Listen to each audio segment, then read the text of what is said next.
This is Smarter San Diego TV. Our next guest is the CEO, founder, and promoter for Epic Fighting here in San Diego. Please welcome back to the show Jason Stewart and his special guest, a fighter at Epic 31 on June 24th. From Excel Jiu-Jitsu, Djavan Coleman. There they are. There he is. Thanks for having me. Mr. MMA in San Diego, huh? Guy who's been bringing MMA to San Diego. How many years now for Epic Fighting? 6 years. 6 years. Yeah. Bringing amateur MMA to San Diego. Yeah. Jason, so Epic 31, obviously right around the corner. June 24th. Yes, June 24th. Starts at 8 o'clock. 4 Point Sheraton Resort. Free parking. Tickets are at epicfighting.com. All ages event. It's going to be fun. Yes. A lot of fights scheduled. A lot of fight schedule. I saw the promo for it. You guys are really getting the hype built up. It's Yeah. You'll see the hype escalate. We're about a month before. You'll see it really start to pick up all the way to that. Till the day of. Yeah. Well, you want to bring a fighter in today. Javon's here. Yes, Djavan is here, and I was really excited to bring him. Just shortly after you asked me to come on the show, the owner of Genesis Recovery, who's a sponsor of ours, they're a rehab center. He said, "Hey, one of my guys is fighting for you." I was like, "What do you mean, one of your guys?" And he's like, "Well, one of the guys who's in my program." And I was like, I had to call him and get the gist on it. I was like, "What are you talking about?" He's like, "Yeah, there's a guy who's in my program who's going through the rehab, and he's going to, be completely done with it before the fight. But he's training for the fight, and he's already got an opponent." And I looked him up on the card, and I was like, both of these guys are undefeated. This looks like a really good fight. And how crazy of it, whenever I'm down, whenever I'm having some type of a failure, I watch that Rocky clip, and the clip goes, it's not about how hard you can hit, it's about how hard you can get hit and keep moving forward. And so when he told me the story of Djavan, it was just like, completely brought me back to that video. Like, here's a guy who is, hit bottom, had to go into a rehab center, but he's still moving forward, taking care of what he needs to take care of, and he's training for this huge fight, So I'm excited to see it, and I had to look up some of your clips and stuff. He's like a tough guy, loves jiu-jitsu.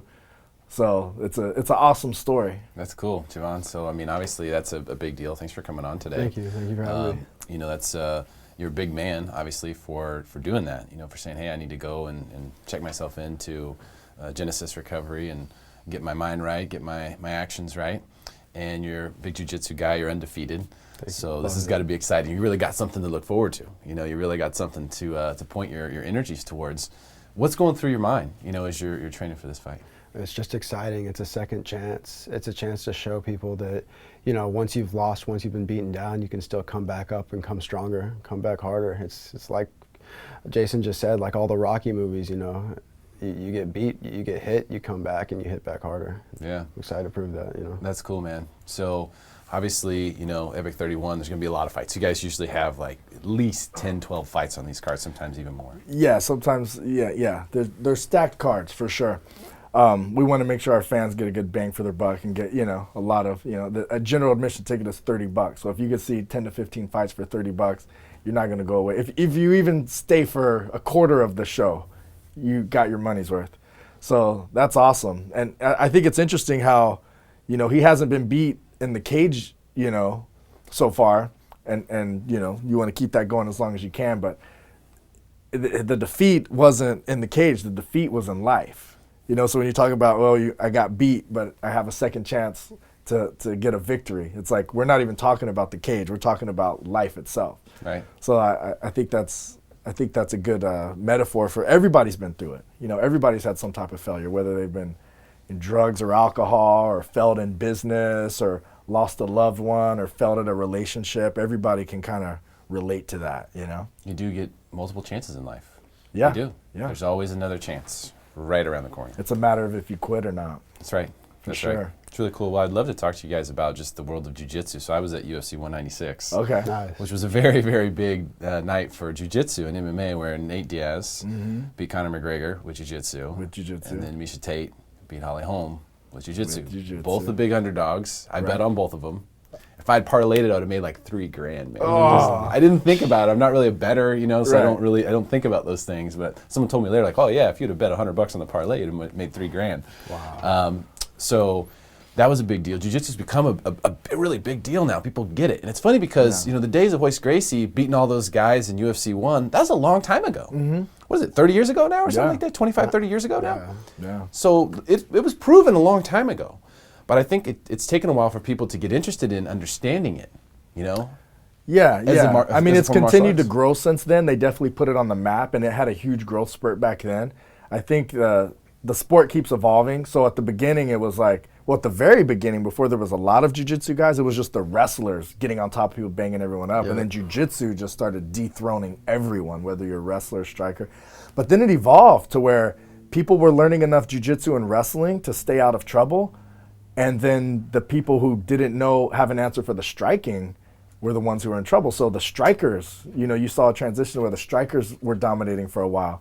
And now you're seeing back into like the jiu-jitsu level is evolving more for MMA, and just people are taking it to that next level to where even if you're pretty good at jiu-jitsu, now you have to be really good at jiu-jitsu to not get submitted by these really high-level jiu-jitsu guys that are going into MMA. That's the thing, because a lot of these people, if you watch these fights, especially when you see two good jiu-jitsu guys, I mean, I love watching an MMA fight with two jiu-jitsu guys. Yeah. You can watch a jiu-jitsu fight, and especially like the gi jiu-jitsu fights, and sometimes it's kind of hard to see what's going on. The gis are getting tugged and stuff, and you really can't see it. And so I can understand why people might be like, well, I don't know what's happening right now. Yeah, I've seen gi matches where the person tapped, and I have no idea why they're tapping. Yeah. Yeah. That happens, right?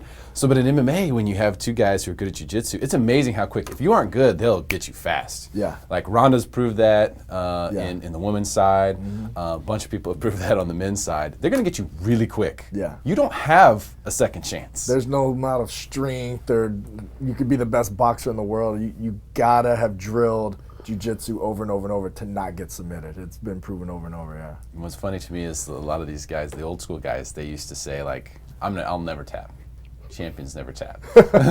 You don't see that anymore. No. That's changed. No. People realize that. I have some people would say it's stupid, and some people would have respect for it, but there are certain people that will go out. They'll just go out. You know what I mean? On a choke? They won't tap. Like, they're getting choked out, and you look at that and it's like, was that really because they were brave, or because they just were out before they had the chance to tap? You know what I mean? Well, it's like Holly, when Misha choked her out, she would sleep. Yeah. And I had respect for that. Yeah, and I think she knew it was going to happen, but she just refused to tap. And I think girls are more likely to do that than guys. Girls are tougher and meaner and more stubborn overall. But yeah, both of those girls were amazing in that fight. So, Djavan, tell us about Excel Jiu-Jitsu, where you're training, who your trainer partners are, and how you're getting ready for this fight. Excel Jiu-Jitsu is awesome. I've trained at a couple other places before that, and it's a family to me. I love those guys to death. Like, they took care of me even when I was doing some of my stuff that landed me in Genesis. They watched over me. They came to every one of my fights. My sparring partner Joseph Williams is trying to be on the card as well, and he's like a brother to me. So that's a tough guy too. I'm really happy to be with them, and I love those guys. They're great. And you're from Virginia, right? I was in Virginia for 8 years. My dad was in the Marine Corps, and I was stationed there before I came to Oceanside last year. Okay, that's awesome. So different MMA scene. Very different, very different. San Diego's just a mecca, isn't it crazy? It really is. You have all the best talent down here, and it's very cool to one day be training with one superstar to the next. It's just nutty, man. I mean, when you see them opening these, I mean, you've got the Nogueira stuff is here, Gracie stuff is here. All sorts of jiu-jitsu here, from world-class jiu-jitsu opportunities are here. Oh, yeah. I think part of what's causing the boom in like EBI, the Eddie Bravo International Jiu-Jitsu Tournament, which the most recent one got like a record amount of views. I think part of that is because there are so many places that kids are growing up with it. I mean, your daughter, for example. Yeah. When did she start training jiu-jitsu? I started training her myself at home. We would just, for fun, do the armbar stuff at 3 and 4, and she had all the techniques down. And then I put her into Alliance MMA, and she did the first jiu-jitsu class. She was like 8 years old. And they were like, okay, well, we'll put her over here so they'll take it easy on her. And she just tapped like 3 boys in a row, and the teacher, oh my God, are you okay? Hurt the boy's arm. And she had already had the moves down. So she started competing within her first year. So like at 8 years old, she was fighting full contact with boys, not just jiu-jitsu, but pancration and stuff like that. Nice. So, And how old is she now? She's going to be 17 soon. 17? Yeah, she's wrestling Seriously? in high school. She was the first female from Eastlake High School to win a match at the state competition, and she won 2. So no one's ever won 1 match, and she won 2. So her senior year is next year. We'll see. You know, she's the type where she took a whole year off of wrestling, kind of like a year and a half. So she could be lazy sometimes, but when she's doing it, she's hardcore with her practices. Well, I mean, I think that's just a testament to how people are getting into it at a younger age, and Yeah. that's causing more people to pay attention to the guys who are really good and watching the fights and watching EBI and stuff like that on UFC Yeah. Fight Pass and seeing those things like where you couldn't see before. Like in order to see jiu-jitsu before, you couldn't just. I mean, my buddy from back home, he owns a Gracie Jiu-Jitsu gym in Columbia, Missouri, and he just fought at a jiu-jitsu tournament, and it was streamed online. And he Yeah. posted a link, and I was able to watch his match. Oh, it was awesome. Yeah. That's happening now more and more. So I think it's People are just getting, I mean, amazing. Metamoris, they made it Yeah. like really big level to where it was like these huge super matches. I think that's awesome. There's some big tournaments and there's money in it now. Yeah. Like, I've had people turn down, like, dude, you're going to turn down an MMA fight for a jiu-jitsu match? He's like, well, the overall winner wins $10,000. I'm going to give it a go. It's like, wait, what? $10,000 for jiu-jitsu? But yeah, I mean, there's that many people excited that they can build up those kind of prizes. So Very cool stuff. jiu-jitsu is fun. It's crazy. I love that. Thank you guys so I much love for it. coming, Djavan. Thank you Thank for sharing you. your story. I Really appreciate appreciate that. your time. Stick around for more Smarter San Diego TV, where we guarantee to make you smarter than everyone else, commercial free.